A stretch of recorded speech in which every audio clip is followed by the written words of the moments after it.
Imagine standing in a ring where your opponent is allowed to hit you as hard as they want, as many times as they want, for as long as they want, and no matter how many times your bones fracture or your body hits the dirt, you keep getting back up with a cold, unshakable smile on your face. Suddenly, your opponent realizes something horrifying. They aren't fighting a human being. They are fighting someone who has turned pain into energy, someone who literally cannot be defeated because every single strike only makes them stronger. What if there was a forgotten mental blueprint, developed by ancient warriors, outcasts, and thinkers, that guarantees you will win in life, no matter how rigged the game seems against you? What if the reason you feel stuck, exhausted, or defeated right now isn't because you lack talent or luck, but because you are playing by the wrong set of rules? Stick with me, because what you are about to discover isn't just a strategy for survival, it is the secret to becoming completely, utterly unstoppable. To understand what it truly means to be unstoppable, we must look at a man whose life began in complete obscurity and physical hardship. Long before he ever became a legendary philosopher, Cleanthes was a bare-knuckle boxer living on the rocky island of Assos. He was a man of immense physical size and raw power, but he was destitute, uneducated, and mocked by society. When he arrived in Athens, he had less than 4 drachmas in his pocket, barely enough to buy food for a few days. He wanted desperately to study at the philosophical schools, but he had no money to pay for tuition, books, or living expenses. Most people in his position would have quit. They would have blamed their poor background, cursed their bad luck, and settled for a life of quiet misery. Cleanthes did something insane. Every single night, while the rest of Athens was fast asleep, Cleanthes walked down into the dark, cold cellars of the city. He spent 8 straight hours hauling massive, crushing stone jars of water from public wells to private gardens. His muscles burned, his hands bled, and his lungs screamed for rest. But as soon as the sun rose over the horizon, instead of crawling into bed, Cleanthes wiped the sweat and dirt from his brow, walked straight to the Stoa, and spent his entire day listening to lessons, taking notes on discarded pieces of ox bone and broken pottery because he couldn't afford parchment. His fellow students didn't know about his night job. They saw this giant, quiet man sitting in the back of the classroom day after day, wearing the same tattered tunic, and they began to mock him. They called him the ass, a beast of burden that was too stupid to give up. When the Athenian authorities summoned Cleanthes to court, suspecting that a man with no visible source of income must be a thief or a criminal, Cleanthes didn't make a tearful speech. He simply called 2 witnesses to testify for him, a gardener and a woman who sold meal. They told the judges that every single night, Cleanthes worked himself to the bone carrying water so he could learn by day. The judges were so overwhelmed with awe by his extraordinary discipline that they offered him a massive sum of public money as a reward. But Cleanthes looked at the gold, shook his head, and refused every single coin. He didn't want a handout. He didn't want an easy path. He knew that the very hardship everyone pitted him for was the furnace that was forging his mind into unbreakable steel. Cleanthes went on to succeed Zeno as the head of the Stoic school, ruling it for decades. When people asked him how he endured years of relentless labor and humiliation without breaking, he looked at them and said, "If I am an ass, I am the only one capable of carrying the heavy load." Let that sink in. How many times have you looked at a challenge in your life and said, "This is too hard. The odds are stacked against me. Why does everything have to be so difficult for me?" The moment you ask those questions, you have already lost. You are operating under the dangerous delusion that life owes you a smooth road. You are treating obstacles as evidence that you are failing, rather than recognizing them as the exact training grounds required to build your greatness. The Stoics discovered a fundamental law of human existence: victory is never an external event, it is an internal state of mind. When you define winning as getting the promotion, buying the car, or winning the approval of others, you make yourself fragile. You place your happiness in the hands of fate, luck, and the unstable opinions of strangers. But when you adopt the Stoic blueprint, you redefine what it means to win. Winning becomes your refusal to break. Winning becomes your ability to maintain absolute discipline when everything around you is falling apart. Once you make that shift in your brain, you become dangerous. Because how can anyone defeat a person who views every setback as fuel, every insult as training, and every failure as a lesson? Consider the dramatic confrontation between the Roman Emperor Vespasian and the Stoic senator Helvidius Priscus. Vespasian was the absolute ruler of the Roman Empire. He commanded legions of soldiers, held the power of life and death over millions, and was accustomed to everyone bowing before his every command. But Helvidius Priscus was a man who lived strictly by Stoic principles. He refused to compromise his integrity or approve of the emperor's corrupt decrees. One morning, as the Senate was preparing to convene, Vespasian sent a private message to Helvidius, warning him not to enter the Senate chamber that day. Helvidius sent a message back, saying calmly, "It is in your power to strip me of my senatorship, but so long as I am a member of the Senate, I must attend its meetings." Vespasian was furious. He sent another messenger, saying, "If you go in, keep silent. Do not say a word." Helvidius replied, "Do not ask for my opinion, and I will remain silent. But I am the emperor." Vespasian raged. "I am required to ask for your opinion. And I," Helvidius responded, "am required to answer what I believe to be right." Vespasian, red-faced with anger, threatened him directly, "If you speak against my wish, I will have you executed on the spot." Look at what Helvidius Priscus did next. He didn't tremble. He didn't beg for mercy. He didn't look for an exit. He stood tall, looked the emperor's messenger dead in the eye, and uttered words that echoed through eternity. "When did I ever tell you that I was immortal? You will do your part, and I will do mine. It is your part to kill me, and it is my part to die without trembling." Vespasian could take his life, but he could not take his mind. Vespasian had all the armies, the gold, and the executioners, yet in that room, it was the emperor who was helpless, and the Stoic who was supreme. Helvidius showed the world that a human being who has conquered the fear of loss and death is completely untouchable. You cannot threaten someone who isn't afraid to lose. You cannot intimidate someone who has already accepted the worst-case scenario and decided to stand firm anyway. This is the second core protocol of the Unstoppable Blueprint, the sovereign control of your own will. Most people spend their entire lives living as emotional puppets. A bad piece of news arrives, and their spirit collapses. Someone gives them a compliment, and they soar with pride. Someone critiques them, and they sink into depression. They are constantly reacting, bouncing around like a leaf caught in a hurricane, completely at the mercy of external conditions. The Stoic builds a wall around their inner soul. They realize that while they cannot control the storm outside, they have absolute, total authority over how they respond to it. When life punches you in the mouth, the untrained mind asks, "Why did this happen to me?" The Stoic mind asks, "How do I use this to forge a stronger character?" Think about the sheer psychological power of that shift. If you lose your job, the average person sees a disaster. The Stoic sees a forced opportunity to build a new business, reinvent their skill set, and prove their resilience. If a relationship ends, the average person sees betrayal and heartbreak. The Stoic sees a masterclass in emotional independence and an opportunity to deepen their relationship with themselves. If they face physical illness, the average person surrenders to despair. The Stoic uses it as a grueling exercise in patience and mental fortitude. There is no situation on this earth that can defeat a mind trained in this manner.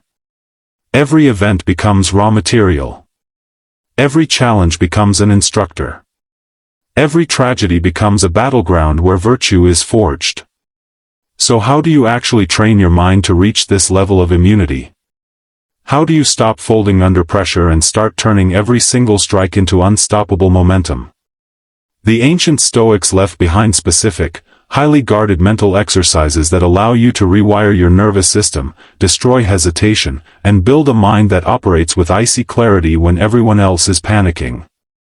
The next protocol reveals the secret technique used by ancient commanders to conquer fear in real time, followed by the radical mindset shift that allows you to walk into any hostile room and immediately command absolute authority without saying a word. Whenever you are ready to unlock these remaining master protocols and claim your ultimate victory, give the word to continue, and we will step directly into the final part of the script. Let's step directly into that secret technique, the protocol that transforms raw terror into absolute, unflinching dominance. In the year 508 BC, the newborn city of Rome was surrounded by a massive, ruthless enemy army led by King Lars Porsena. The city was starving, completely cut off, and facing total destruction. Fear gripped the streets. Strong men wept, soldiers panicked, and defeat felt inevitable. In the middle of that terror, a young Roman named Gaius Mucius decided that he refused to wait for death. He slipped out of the city gates under the cover of darkness, disguised himself in Etruscan clothes, and quietly walked straight into the heart of the enemy camp. His mission was simple: assassinate King Porsena in his own tent. Mucius reached the royal tribunal, pulled his hidden dagger, and struck. But in the chaos of the crowded camp, he made a fatal error: he killed the king's secretary by mistake. Within seconds, royal guards tackled Mucius to the ground, disarmed him, and dragged him before King Porsena. Porsena was furious. He ordered soldiers to bring out iron braziers filled with glowing, red-hot coals. The king looked down at the captured young man and threatened to burn him alive inch by inch unless he revealed all the secrets of the Roman military strategy. Look at what Mucius did next. He didn't scream. He didn't flinch. He didn't offer information to save his life. Instead, Mucius looked King Porsena directly in the eye, took a step forward, and thrust his own right hand directly into the roaring fire of the brazier. He held his hand in the middle of the burning coals. The flesh began to blister and char, but Mucius did not move a single muscle in his face. He didn't blink. He didn't utter a single sound of pain. He simply stood there, letting his hand burn to ash, and said calmly to the king, "Watch me, so that you may know how cheap the body is to men who have eye only for great glory." King Porsena was so utterly terrified by this display of unshakable willpower that he leaped up from his throne, ordered his guards to pull Mucius away from the fire, and immediately granted him his freedom. Porsena realized a chilling truth: you cannot conquer a nation populated by human beings who treat physical agony as if it were nothing more than dust on their coat. Porsena lifted the siege and marched his army away. Mucius returned to Rome, forever known as Scaevola, the left-handed warrior. Let that sink in. What made Mucius unstoppable wasn't magic, extra muscle, or luck. It was his radical realization that fear is an illusion created by your own mind. The moment you show the world that you are willing to endure whatever pain, loss, or discomfort is necessary to achieve your purpose, the world gets out of your way. When you are afraid of failure, afraid of what people think, or afraid of losing your comforts, you give everyone around you a collar to put around your neck. You become easy to intimidate, easy to distract, and easy to break. But when you practice voluntary hardship, when you train your mind to step straight into the fire instead of running away from it, fear loses its hold over you forever. This brings us to the third core protocol of the Stoic blueprint, the principle of the reserve clause. In modern life, most people set goals in a way that guarantees emotional failure. They say, "I must make $10,000 this month. I must win this competition. I must make this person love me." When factors outside their control ruin their plans, an economic downturn, a biased judge, or an unpredictable event, their world shatters. They feel like failures. They lose their confidence and quit. The ancient Stoics never made that mistake. Whenever they took action, they added a silent mental condition to every intention: I will achieve this, fate permitting. This simple mental tweak changes everything. It means that your goal is never the outcome, your goal is the quality of your effort. You do not control whether you win the race, you control whether you run with every single drop of strength in your lungs. You do not control whether the client hires you, you control whether your presentation is flawless and honest. When you align your mind with the reserve clause, you become completely immune to disappointment. If you succeed externally, you smile and move forward. If fate blocks your path, you do not cry or curse the sky. You simply adapt, pivot, and find another angle of attack. Because your true goal was never the external prize, it was testing the limits of your own character. You literally cannot be defeated when failure is impossible to define. Consider the extraordinary story of Posidonius, one of the greatest Stoic teachers of the ancient world. When the powerful Roman general Pompey the Great was returning from his military campaigns in the east, he made a special trip to the island of Rhodes just to pay homage to Posidonius and listen to him deliver a lecture on virtue. When Pompey arrived at the philosopher's home, he found Posidonius suffering from an agonizing, severe case of gout. Posidonius was in such intense physical pain that he could barely breathe. His body was racked with spasms, and his joints were swollen and burning. Pompey looked at the philosopher with deep sympathy and said, "Master, I am deeply grieved that I cannot hear you speak today. I will leave so that you may rest." Posidonius shook his head, pulled himself up in his bed, and looked at the most powerful general in Rome. He said, "It shall never be said that bodily pain prevented so great a man from hearing a discourse on virtue." For the next hour, while suffering from excruciating physical agony, Posidonius delivered a brilliant, masterly lecture on why goodness is the only true strength. Every time a severe wave of pain shot through his body, Posidonius paused, looked down at his burning joints, and said out loud to his own pain, "It is no use, pain. Pain, you can do whatever you like, but you will never make me admit that you are an evil." Think about the sheer impact of that moment. Pompey had seen entire armies shatter on the battlefield. He had seen strong commanders surrender in tears. But standing in that quiet room, watching an old man master his own physical torment through pure mental discipline, Pompey witnessed true power. He realized that the greatest victory on this earth is not conquering a foreign nation, it is conquering your own weak, complaining mind. Most people spend their lives begging the universe for an easier path. They pray for less work, fewer problems, more comfort, and better circumstances. They are waiting for life to get smooth before they decide to be great. The Stoic does the exact opposite. The Stoic prays for a stronger back. They look at the storm, tilt their head back, and say, "Bring it on."